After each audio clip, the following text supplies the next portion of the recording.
tiver alguma dúvida sobre o que eu for falando durante, né, a minha fala, pode usar o áudio, tá?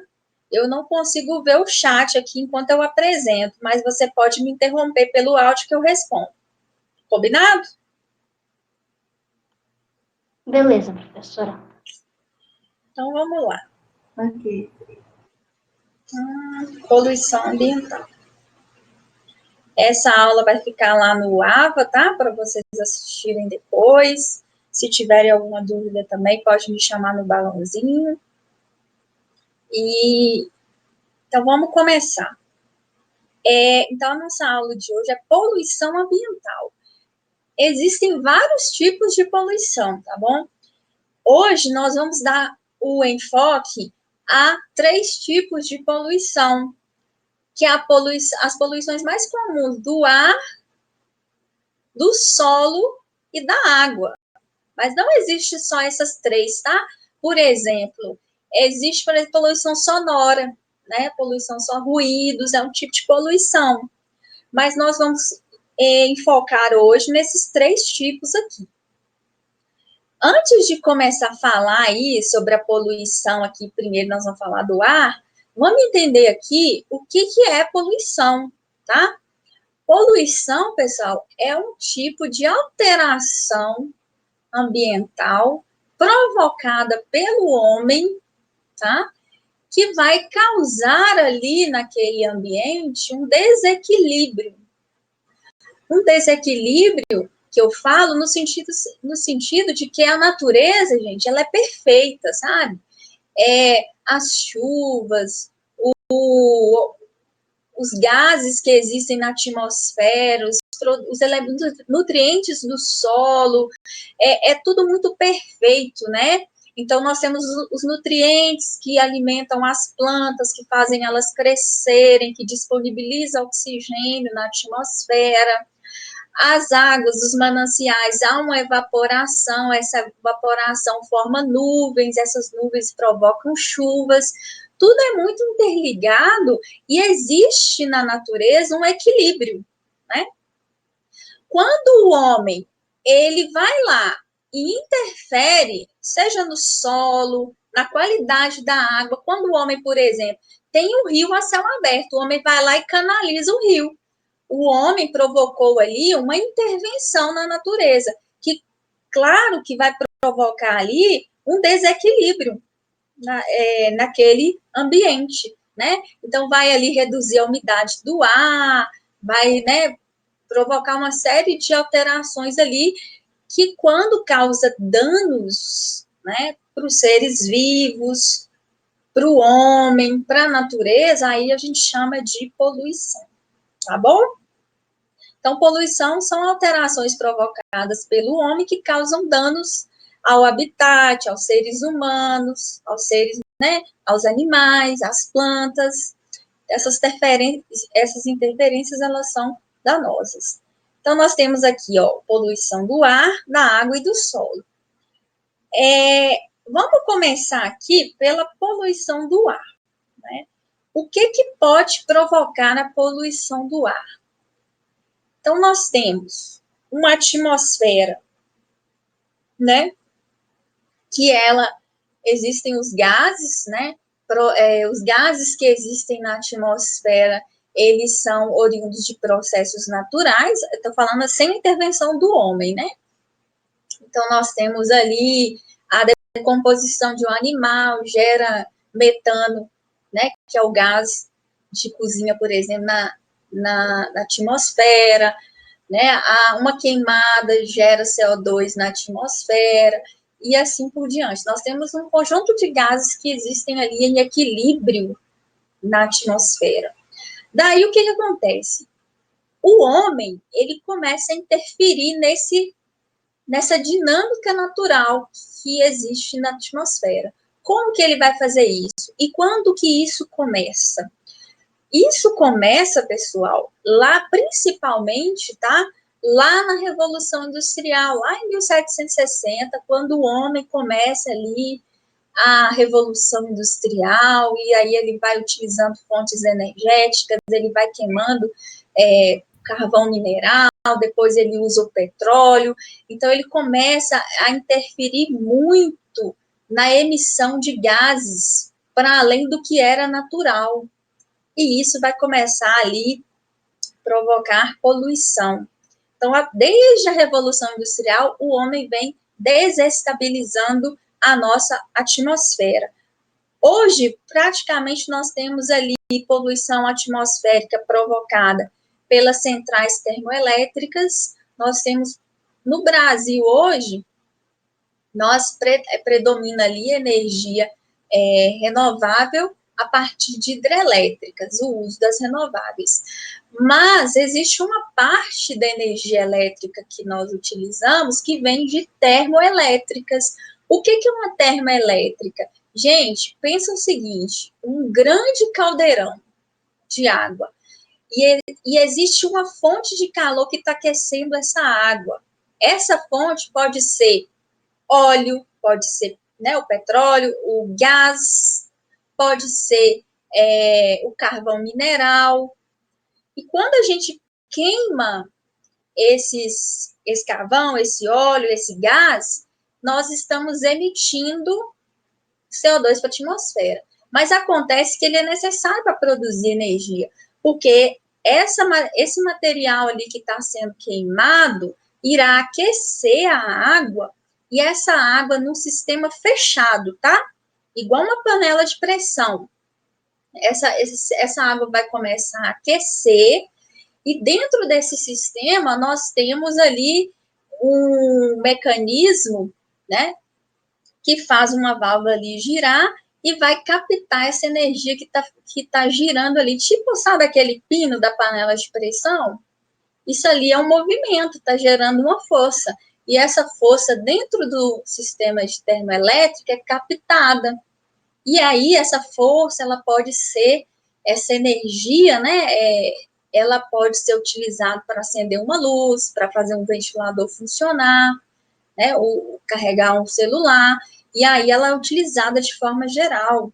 Só que as centrais termoelétricas, elas geram esses gases poluentes.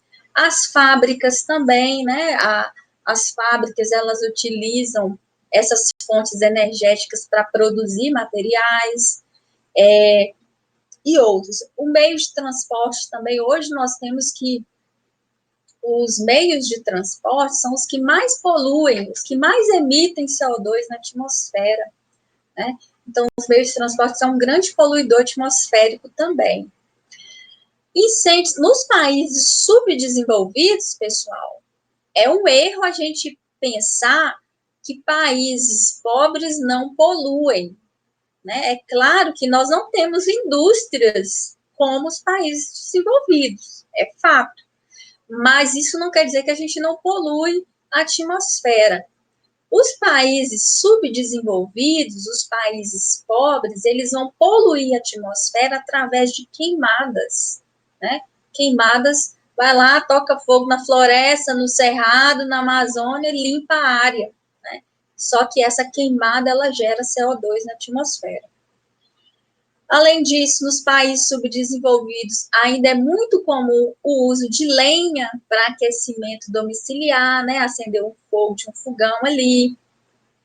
Então, quando a gente soma isso, né, é um grande incremento de CO2 na atmosfera.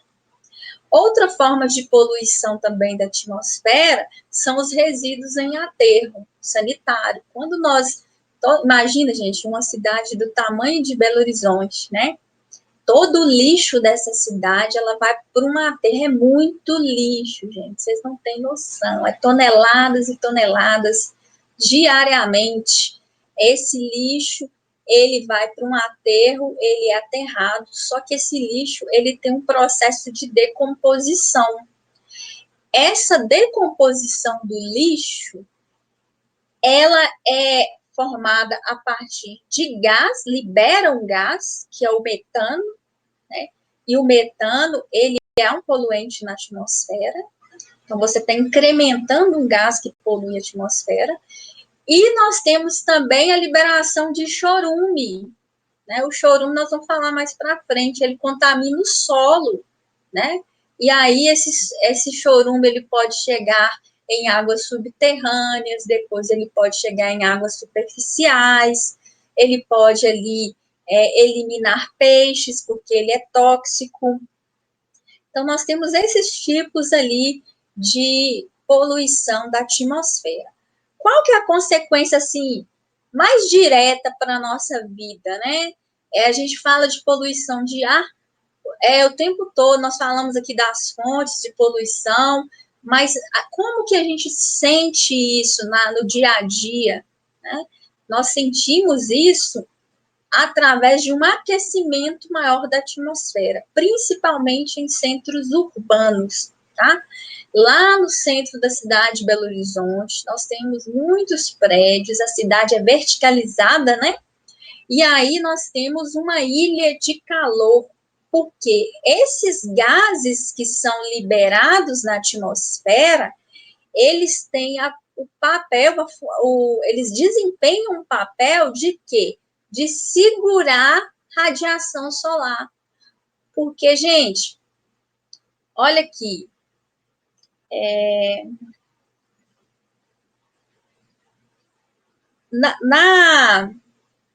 a radiação solar, ela chega até a superfície, né?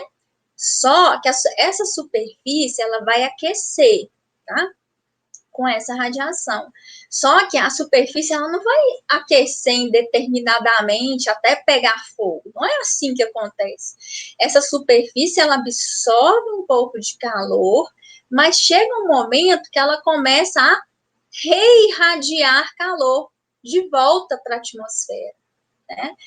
E quando essa superfície, ela reirradia, ela vai tentar voltar lá para o espaço, só que ela vai encontrar obstáculos no caminho, que são os prédios. E aí os prédios, eles vão absorver radiação também, vão reirradiar, só que na hora que ele reirradia esse calor, ele vai encontrar outro prédio. E aí, pessoal, olha essa figura aqui embaixo, o que vai acontecer? Lá no centro da cidade vai ficar um aprisionamento de radiação solar, provocando um aquecimento maior nessa região. Isso explica o fato de que no rural é mais fresco e na cidade é mais quente, entendeu? Então, é dessa forma que nós sentimos a poluição ambiental. É lógico que nós temos também, esse fenômeno também chama efeito estufa. E esse aquecimento que eu estou falando aqui, principalmente nas cidades, alguns cientistas, né, afirmam que ele vem ocorrendo no planeta inteiro, não só nas cidades, né, porque o homem tem colocado tantos gases na atmosfera que o planeta está aquecendo, que é o tal do aquecimento global. Tranquilo em relação à poluição do ar?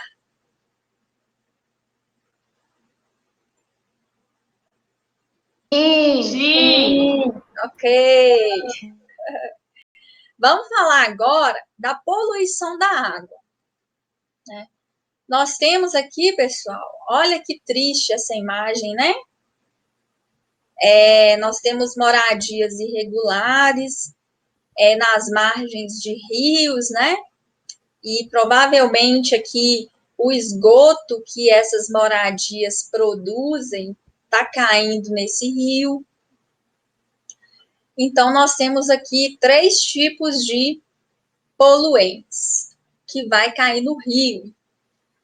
Primeiro, os resíduos, que é o esgoto, né?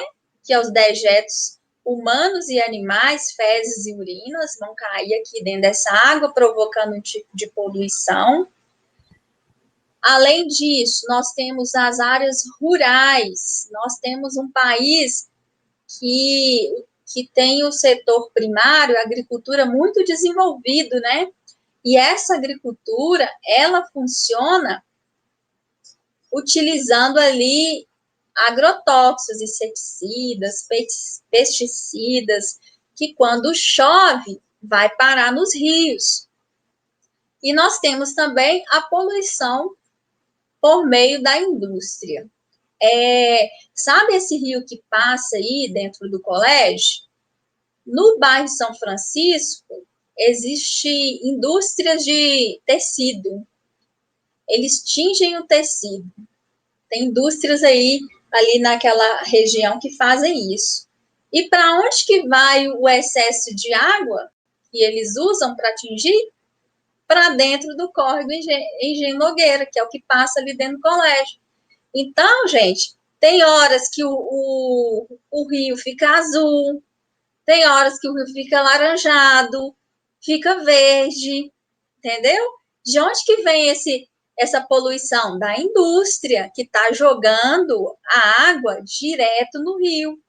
Então, são processos de poluição que ocorrem. Vamos começar aqui falando da contaminação da indústria, essa aqui que a gente está falando. Então, olha que a indústria está aqui, né, produzindo, ela, inclusive, ela polui aqui a atmosfera, porque ela precisa de fonte energética, então ela queima o carvão, aí libera fumaça aqui, né, libera gases. Ela também utiliza água, né, então, por exemplo, essa indústria que eu falei de tecido, ela vai usar a água para atingir o tecido, só que a água que sobra, ela joga lá dentro do rio, e às vezes ela joga a água numa temperatura diferente da temperatura normal do rio, né, que pode matar peixes. Quem tem aquário em casa sabe que aquário tem que ter uma temperatura para o peixe ali, senão ele morre, né, se for muito quente, ele morre. Então, a indústria, muitas vezes, ela não se preocupa com isso e acaba despejando aqui no curso d'água esse poluente.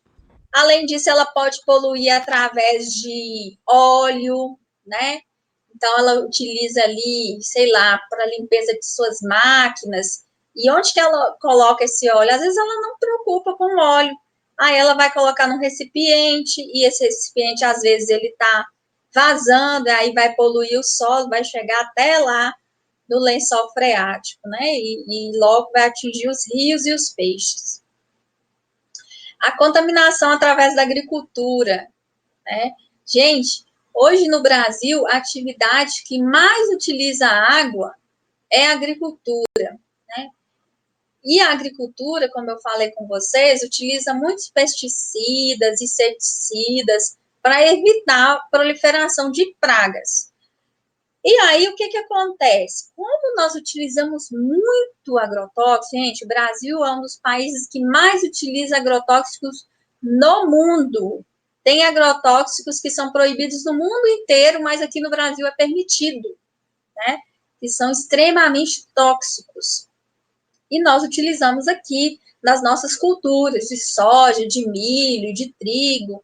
E aí, pessoal, quando chove, aquele resto, né, de agrotóxico que a planta não absorveu, ele vai parar onde? Nos rios, nos lençóis freáticos. E isso também vai provocar contaminação e matando peixes também. E nós temos aqui a contaminação por esgoto, né? Não sei se vocês sabem, mas é proibido jogar esgoto em rio, né? Nós temos uma rede de esgoto. Se você pegar lá na sua conta de água, você vai observar que existe uma taxa que a Copasa cobra pelo tratamento do esgoto, ou seja, nós pagamos para tratar o esgoto, para não jogar água suja nos rios, né? Então, nós temos ali uma rede de esgotos. Então, tudo que a sua casa produz, lava vasilha, você vai no banheiro, faz cocô, faz xixi, joga, água suja que você limpa a casa, todo esse esgoto, ele não vai parar no, ou ele não deveria parar no rio, né? Ele vai para a rede de esgoto. Essa rede de esgoto, ela vai ser drenada até um ambiente, né, que ela vai ser tratada, vai tirar os poluentes dessa água e depois ela vai ser drenada para o rio, né? Mas isso, pessoal, é muito caro, é extremamente caro. No Brasil, pouquíssimas cidades têm tratamento de esgoto, tá? É um luxo, digamos assim, para os países subdesenvolvidos. Nos países ricos, isso tem o tempo todo, né? Ano retrasado, pessoal, contar a experiência para vocês. Eu viajei para a Itália, segunda vez que eu viajo para fora. E lá nós vimos um rio que passava dentro da cidade. Gente, o rio era cristalino. Eu vi peixe, gente. Eu vi peixe enorme, ao tamanho do meu braço. Eu não acreditava. Eu falei, gente, não é possível. Não é possível. Eu não estou acreditando nisso que eu estou vendo. O rio é limpíssimo. Numa cidade enorme, maior do que Belo Horizonte, né? Milão. Então, eu fiquei assim, gente, como pode, né? O que acontece nesses países que não acontece aqui? O tratamento do esgoto, porque eles fazem cocô, fazem xixi, eles têm sujeira do mesmo jeito que a gente. Só que lá existe um tratamento de esgoto que funciona, né? E que permite ali não jogar ali esgoto diretamente nos rios. Mas aqui isso não vai acontecer muito bem. Em alguns lugares nós temos tratamento, outros lugares não tem. Aqui no sul e sudeste são as regiões que mais têm tratamento de esgoto. E mesmo assim não é completo. Sabe por que não é? Porque se você for lá na Lagoa da Pampulha, você vai ter coragem de nadar lá? Sim ou não? Não. Não. Eu sei que meu dedo será evaporado. É capaz de você entrar lá e sair só o esqueletinho, né? De tanta poluição. Né? Porque ali cai esgoto, gente. E o esgoto, geralmente, ele vem de residências irregulares, favelas, porque não tem ali uma canalização do esgoto que vai jogar para bacia de tratamento. Então, a poluição muitas vezes vem de moradias irregulares. Aqui nós temos também a poluição dos rios pelo lixo, né? Então, como eu falei com vocês, vai lá para o aterro sanitário, às vezes nem tem aterro, joga no lixão mesmo. Quando esse aterro ali, quando tem lixão, qual que é a diferença de lixão para um aterro? No lixão, o lixo é só jogado lá, entendeu? Não tem tratamento nenhum daquele resíduo. E aí vai acontecer a decomposição, vai gerar o chorume e o chorume vai cair nas águas subterrâneas.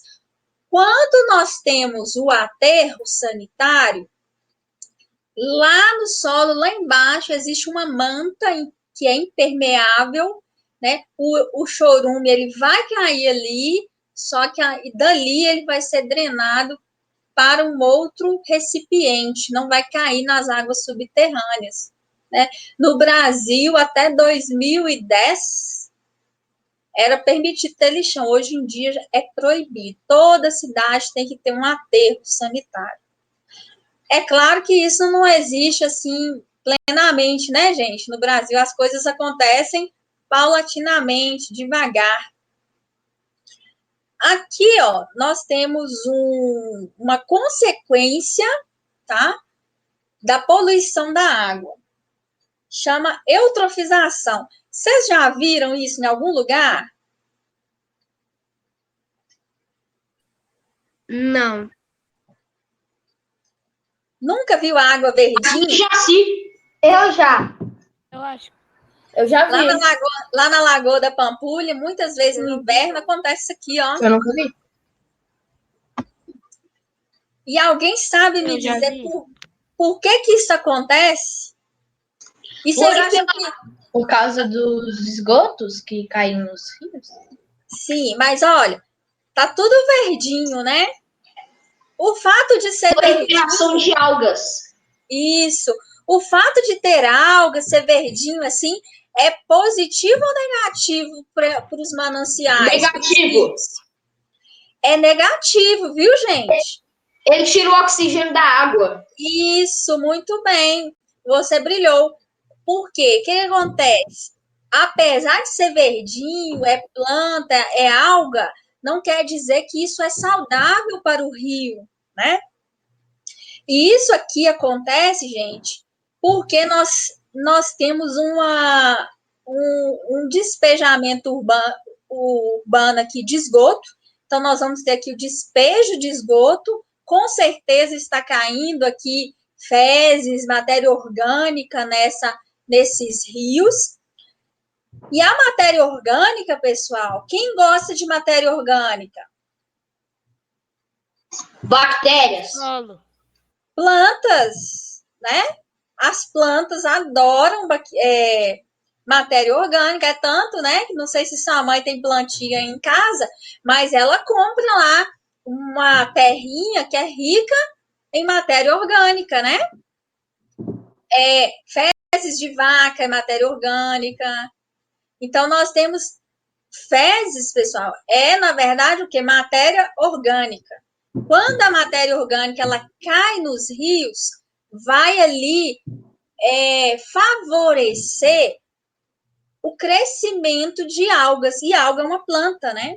Só que para essa alga se desenvolver, crescer, ela precisa de oxigênio, né?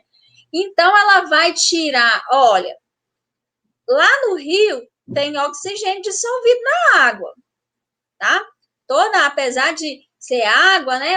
Dentro dos mananciais, dos rios, dentro da água, nós temos uma parte pequena de oxigênio lá dentro da água, que é tanto que os peixes usam ela também, esse oxigênio. E aí, pessoal, a água, ela tem oxigênio, ela tem matéria orgânica. Quem gosta disso? Plantas.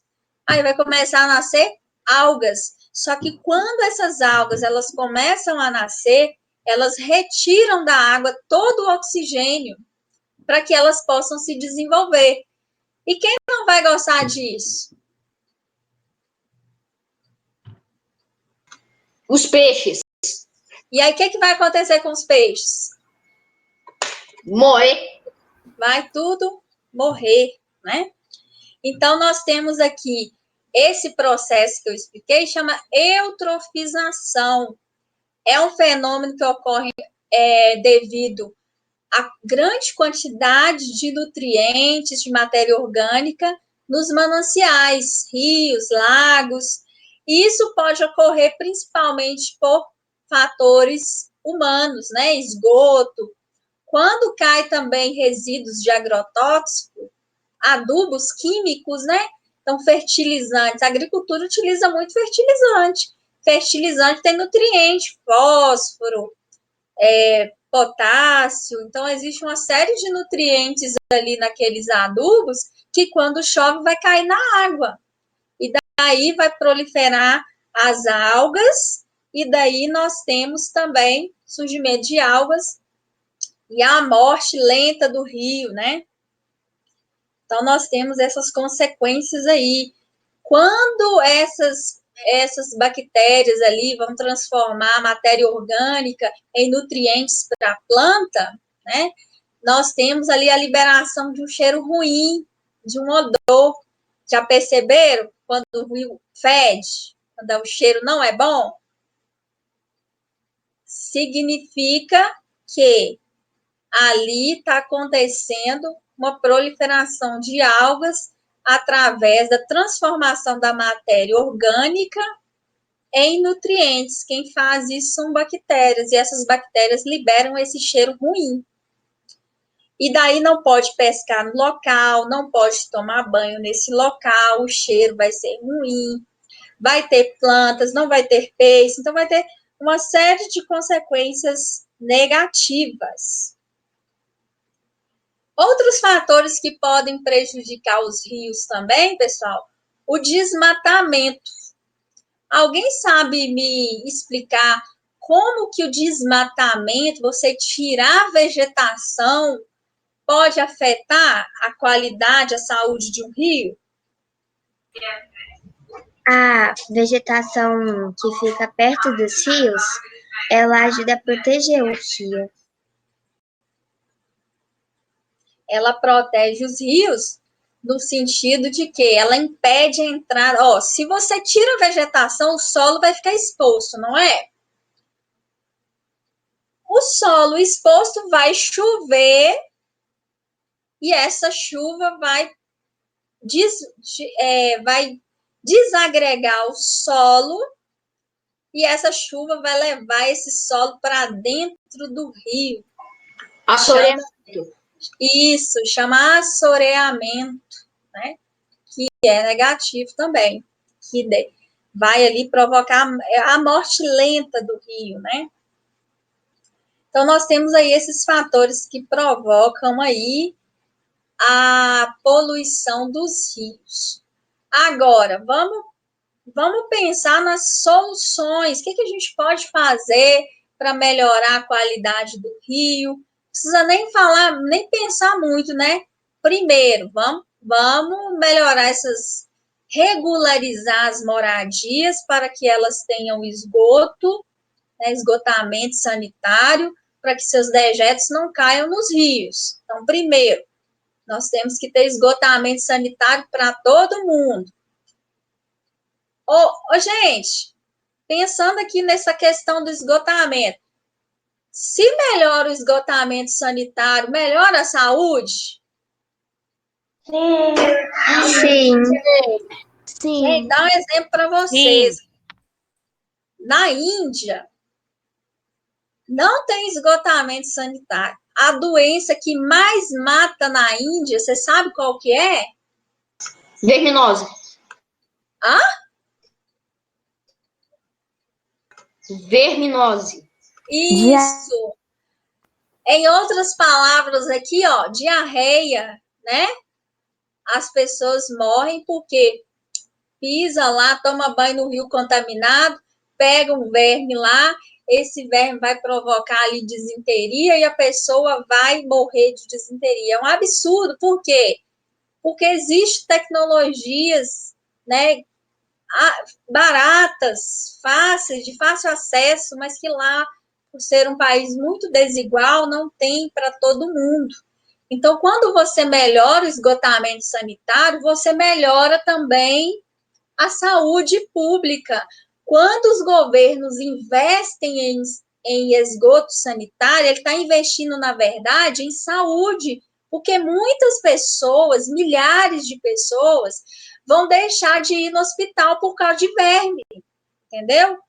E daí você está investindo num setor e beneficiando o outro. Uma outra forma também de preservar os rios, existe na legislação brasileira as áreas de preservação permanente, chama APP, Área de Preservação Permanente. Essa lei, ela determina que os proprietários não desmatem, não pode desmatar topo de morro, porque lá no topo do morro são áreas de recarga do subsolo, né, das águas subterrâneas.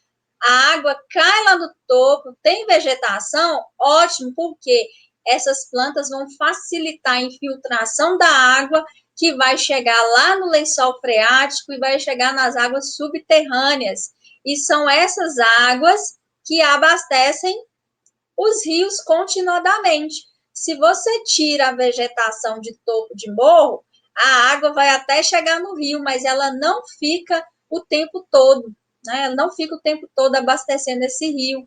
E a vegetação, ela segura essa água para que essa água seja ali, possa abastecer esses recursos hídricos lentamente o ano inteiro. É o que acontece em Belo Horizonte, né? Nós temos aqui na região de Belo Horizonte, nós estamos dentro do quadrilátero ferrífero.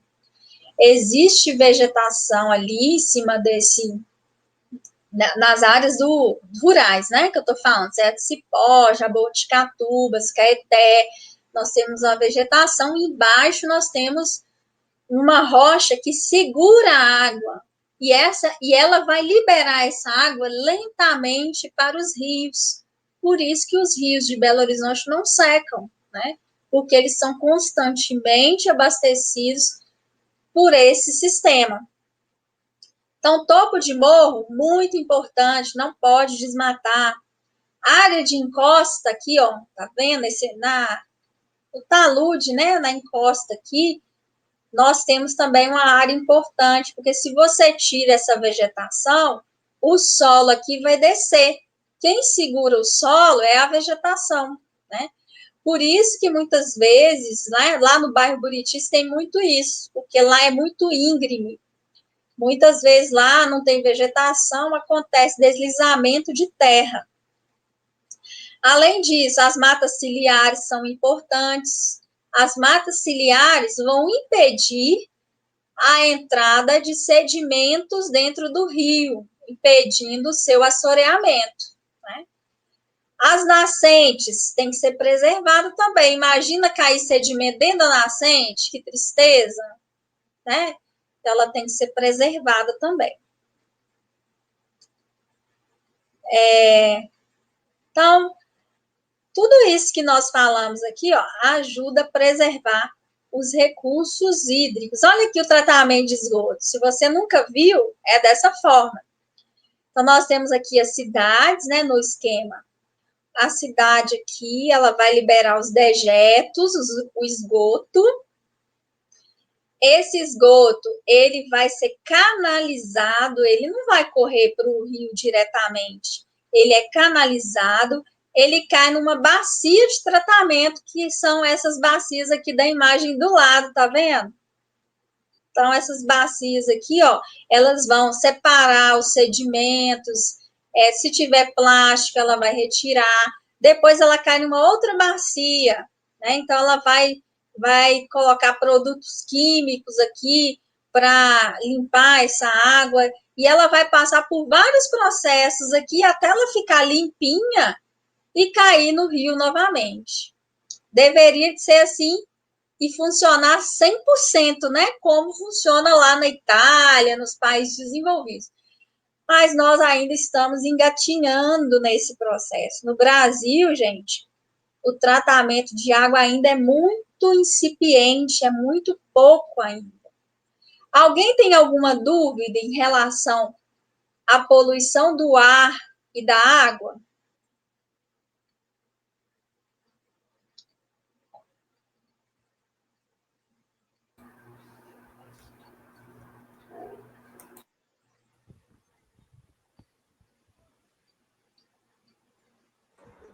Não. Não, Gustavo, estou lendo aqui sua pergunta. O ser humano, Professora, ele... como que se faz a despoluição da água? Como? Despoluição. Como que faz a despoluição da água? Então, são aquelas bacias de tratamento, é o esgotamento sanitário.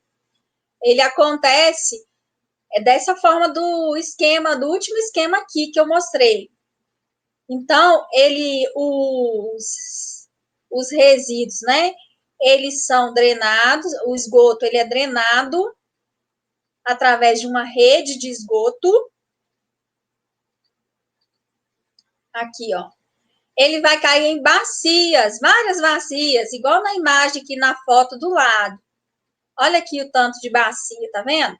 Cada bacia dessa aqui, ela serve para uma coisa. Uma vai tirar o plástico, o pau que está lá no meio, a areia. A outra vai tirar produtos químicos, vai jogar produtos químicos para clarear a água, né, descontaminar essa água. Cada uma bacia dessa aqui, ó, vai limpar a água de uma forma diferente. E depois, na última bacia, né, aí ela vai ser drenada para os rios. Então, nós temos alguns processos de limpeza, né?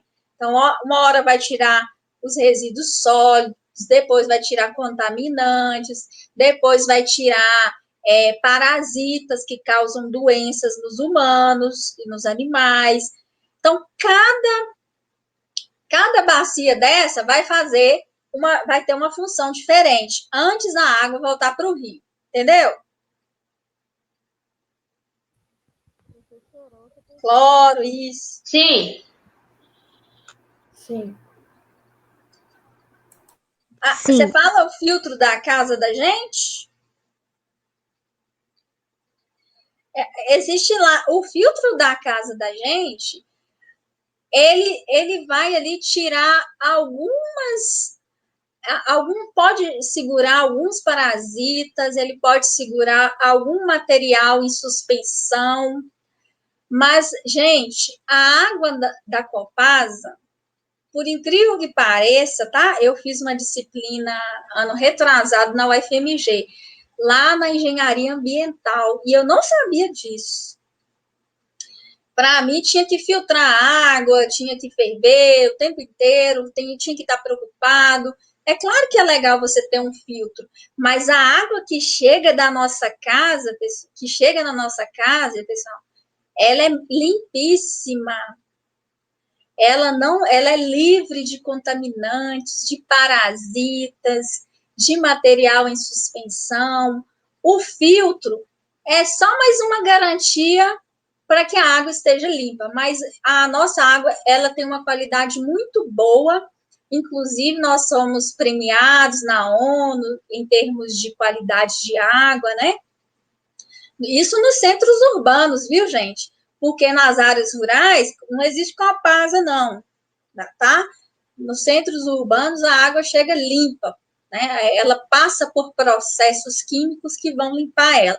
O filtro é só mais um mecanismo ali que nós temos, na verdade, mais como cultura, como hábito, para limpar, mas a água já vem limpa, ela serve ali só para mais um reforço de limpeza dessa água. Não, o filtro ele não tem substâncias químicas para matar bactérias, tá? Ele é mais para filtrar materiais sólidos.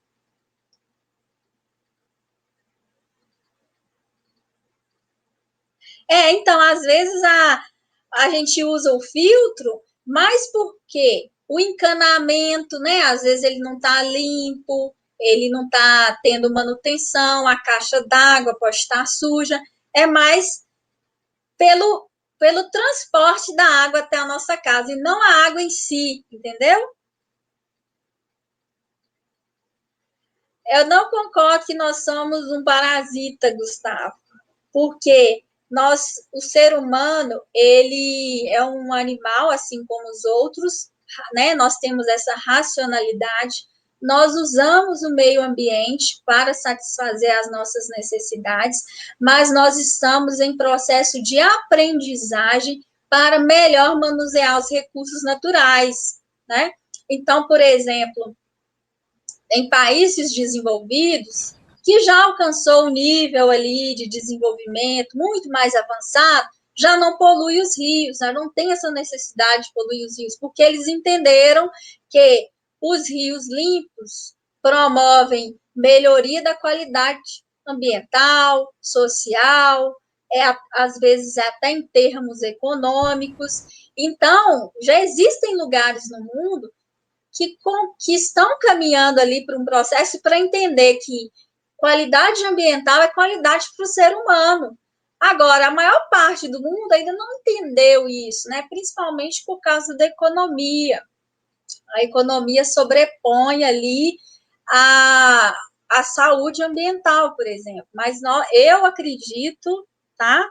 Eu, Gisele, acredito que nós estamos caminhando para um processo de conscientização ambiental, porque antes, gente, não existia nada. Antes nós jogávamos esgoto no rio. Antes, até 10 anos atrás, nós jogávamos lixo em lixão. O chorume ia direto para os cursos d'água. 10 anos depois, o que aconteceu? É proibido lixão, tem que ter aterro, não pode ter chorume nos cursos d'água. Ou seja, nós estamos criando uma consciência, nós estamos mudando, nós estamos aprendendo a lidar com esse meio ambiente.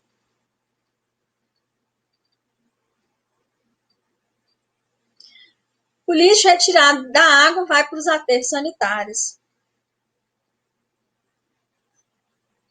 O chorume é aquele líquido preto que sai do lixo doméstico. Então, se você, por exemplo, quem tem composteira em casa sabe disso, né? Vai colocando ali alimentos, o lixo, aí sai um caldo daquele lixo, né? Aquele caldo que sai do lixo é o chorume.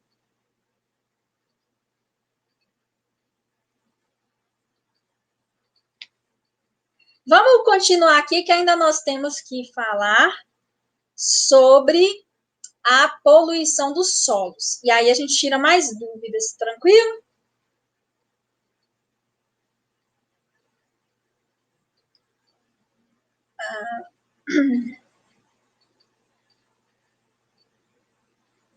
Eu adoro essa matéria. Eu acho, assim, maravilhosa.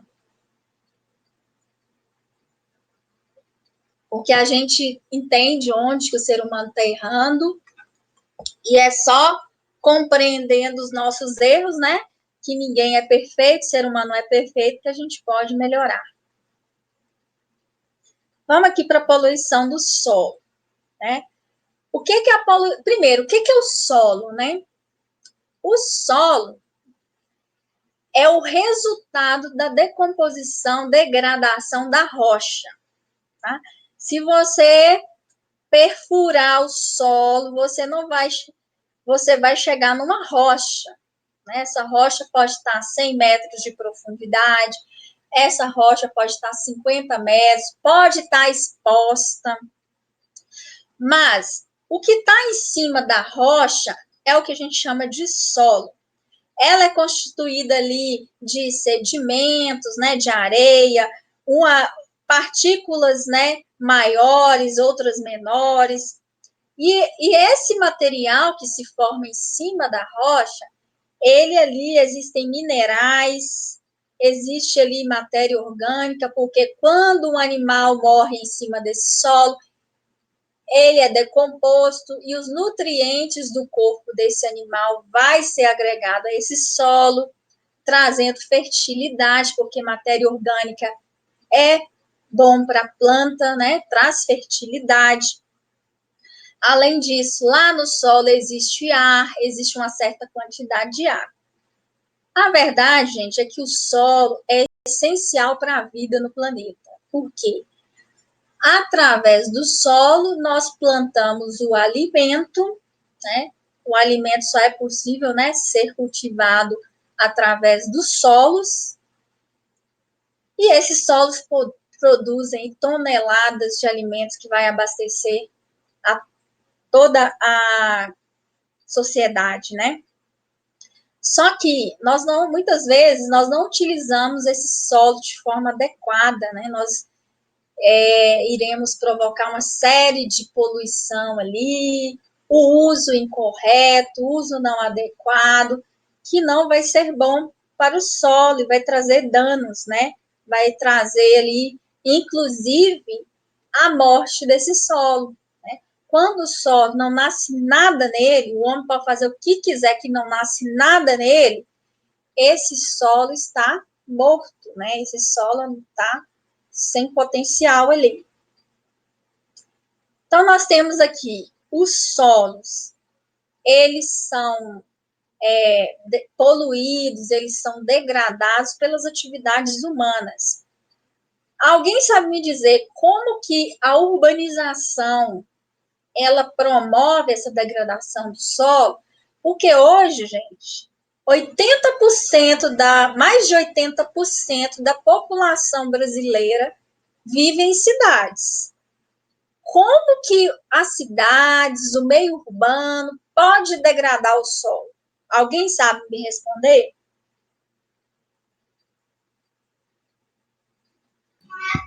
Quando você vai fazer cidade, você vai construir cidade, você tem que desmatar para Impermeabilização do solo.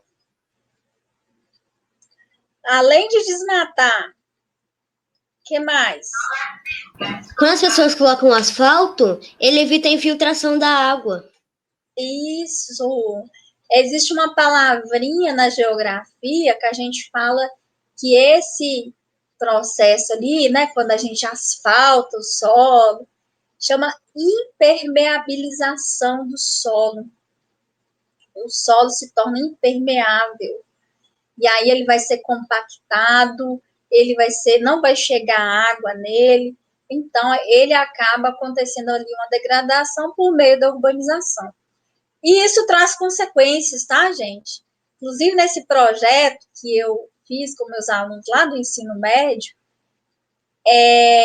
uma das consequências dessa impermeabilização é o quê? Alguém sabe me dizer? As enchentes, os alagamentos. Isso, os alagamentos, né? Então, a água, ela não vai ter para onde ser infiltrada, né? Então, ela vai escoar. E ela vai escoar para a parte mais baixa da cidade, porque, por força da gravidade, ela vai ser drenada para essas áreas mais baixas. Aqui na região de Belo Horizonte, alguém sabe me dizer onde são essas áreas baixas? Alguém mora perto de alguma área rebaixada que acontece esse tipo de problema?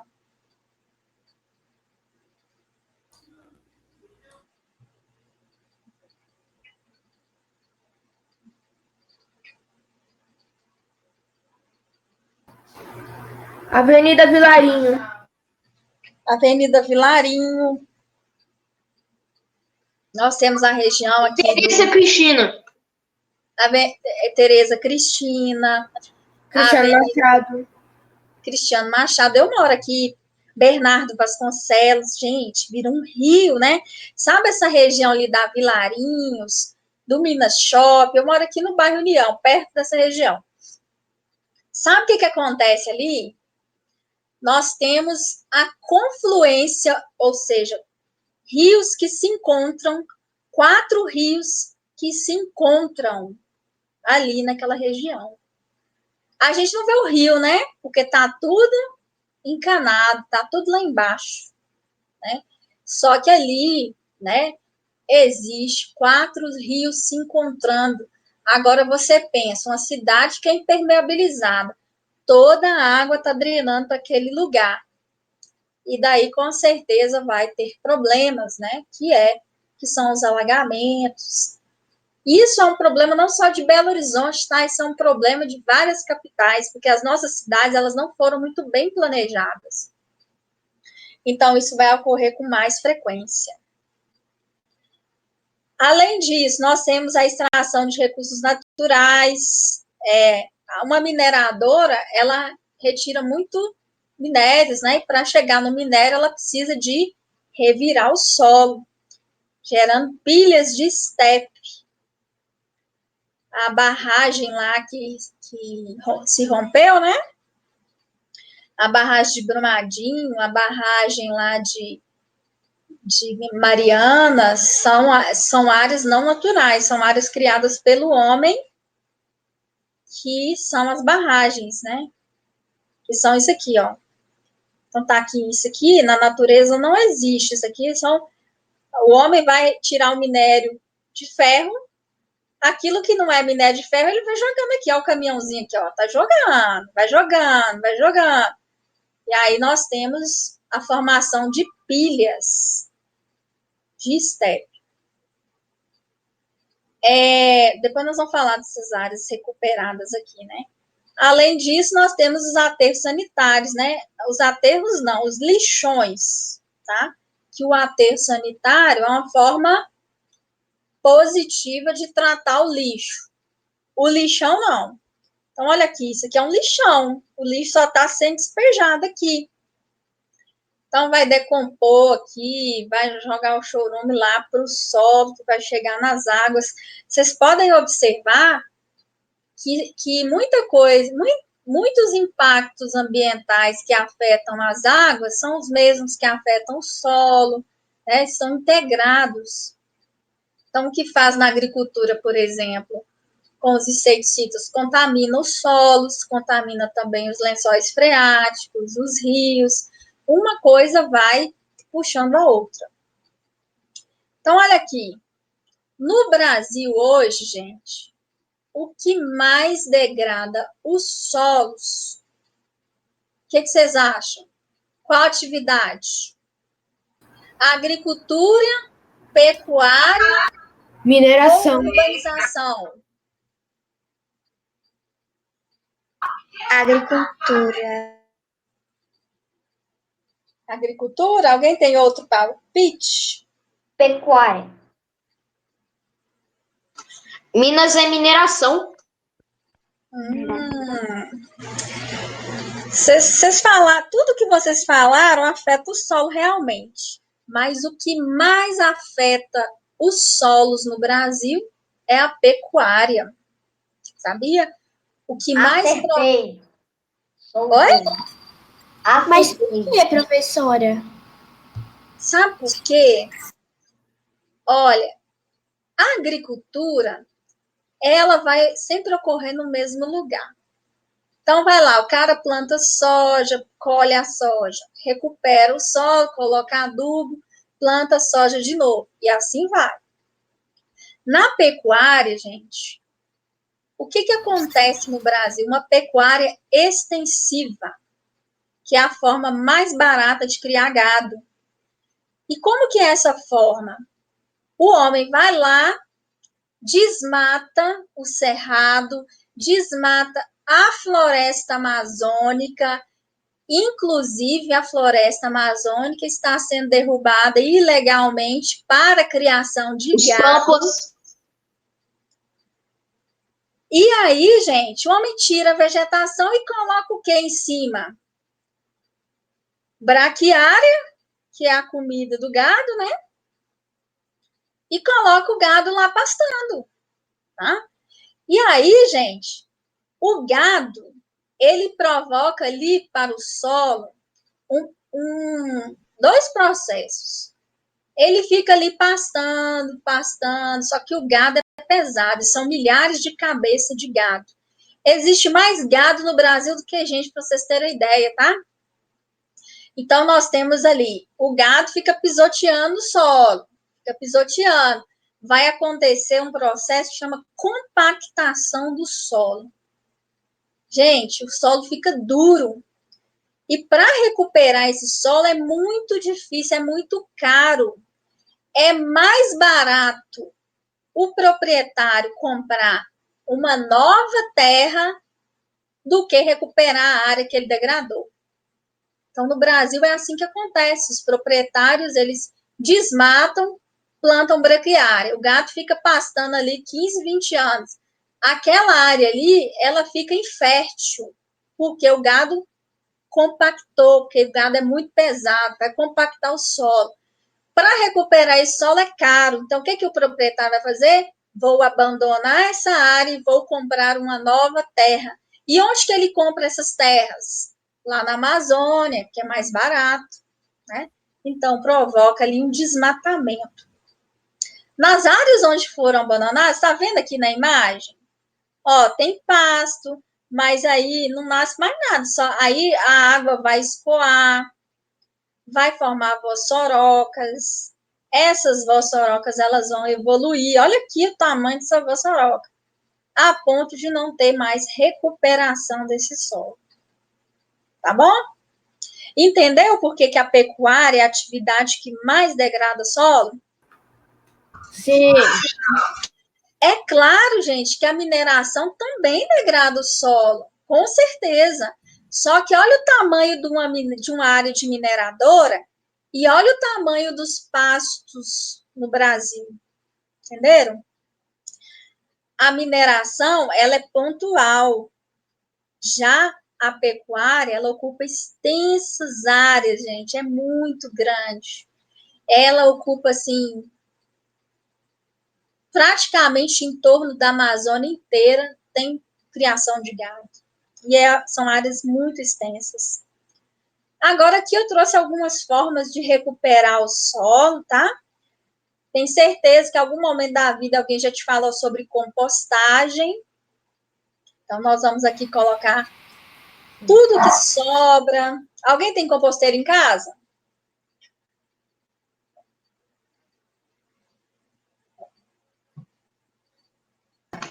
Só de minhoca mesmo.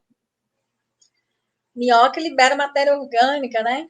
O humus. Então, aqui, ó, decomposição de alimentos, casca de ovo. A decomposição desses alimentos vai liberar nutrientes que vai ser agregado no solo. E aí essa terra vai ficar fértil, que você pode colocar nas plantações. Pequenas obras também podem evitar, por exemplo, o agravamento da erosão, né? Então, um barramento aqui, ó, pode impedir que esse solo vai cair lá no rio, vai permitir que vegetação nasça aqui em cima. Na agricultura, o que a gente pode fazer para reduzir a degradação do solo? Plantar em curvas de nível. Olha aqui, tá vendo? São terraços, uma escadinha. Por que isso é bom para o solo? Porque a água que cair aqui da chuva, ela não vai ganhar velocidade na hora de descer, levando o solo. Ela vai cair, vai infiltrar, depois ela vai escoar, vai cair de novo, ela vai infiltrar de novo. Então, ela vai descer lentamente. Se fosse aqui, ó, sem os terraços, sem a curva de nível, a água iria cair, ganhar velocidade e retirar solo. Então, por isso que as curvas de nível é um bom método para a agricultura. Em estradas também, né? Olha aqui, isso aqui é uma obra caríssima, isso aqui, ó. Não, isso daqui não é asfalto, não. Isso aqui é grama seca. Então, a área antes era assim, ó, caindo, solo exposto. A chuva vem, leva o solo para os rios. Como que faz para recuperar? Coloca ali uma manta, que é isso é produzido, tá, gente? Tem empresas que fazem isso. Mantas aqui de solo, né, com sementes lá dentro. E daí, olha como é que vai ficar. Que lindo, que gracinha, né? Vai virar uma área verde. Posteriormente, animais vão deixar sementes aqui, vai surgir novas espécies, depois vai virar uma floresta. Olha aqui. Aqui, ó, solo exposto, colocou manta. E olha lá, de novo, uma área recuperada. Aqui é na mineração, a mesma coisa, ó. A pilha de estepe. A mineração é mais difícil de recuperar, mas existem formas, né? Eles têm como recuperar isso. E aqui já está uma área recuperada. Alguma dúvida, pessoal, em relação à degradação dos solos? Professora, Oi? não tem aquela pecuária assim que, tipo, é livre, sem cercas? Chama pecuária intensiva, só que ela é muito cara. A gente não faz isso aqui no Brasil. Sim, mas então, como é que faz para os animais não fugirem, então? Então, na pecuária extensiva, que é o que a gente faz aqui, colocamos cerca. Eles ficam confinados lá. Na pecuária extensiva tem cerca. Na pecuária intensiva, o gado é confinado. É um espaço pequeno. O gado não vai degradar o ambiente, ele é confinado. Aí não vai ser a braquiária, não vai ser o pasto, vai ser ração, vai ser vacinas, então, vai ser alimentar esse gado ali. Ah, tá, entendi. Obrigada, professora.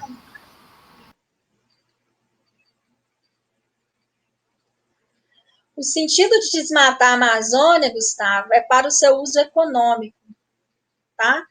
Não quer dizer que densidade demográfica tem a ver, quanto mais gente, mais dinheiro. Não tem nada a ver, né? A Amazônia é menos densa, mas ela tem um potencial econômico, né? E muitas pessoas querem desmatar a Amazônia, por exemplo, para colocar gado e para plantar soja, né?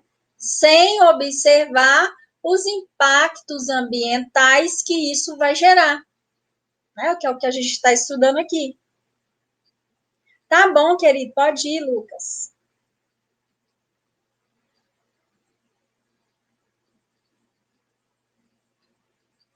Gente, a nossa aula terminou, tá? Quem quiser sair, pode sair. Já vou postar essa aula lá no AVA, vou parar de gravar aqui. E quem quiser assistir, depois repete lá. Obrigada, professora, adorei a aula. Por nada, querido, um beijo para você. Boa Tchau, professora. Beijo, tchau. Tchau, beijo. Tchau, professora. Obrigada. Tchau, por nada. Tchau, professora. Tchau, beijo.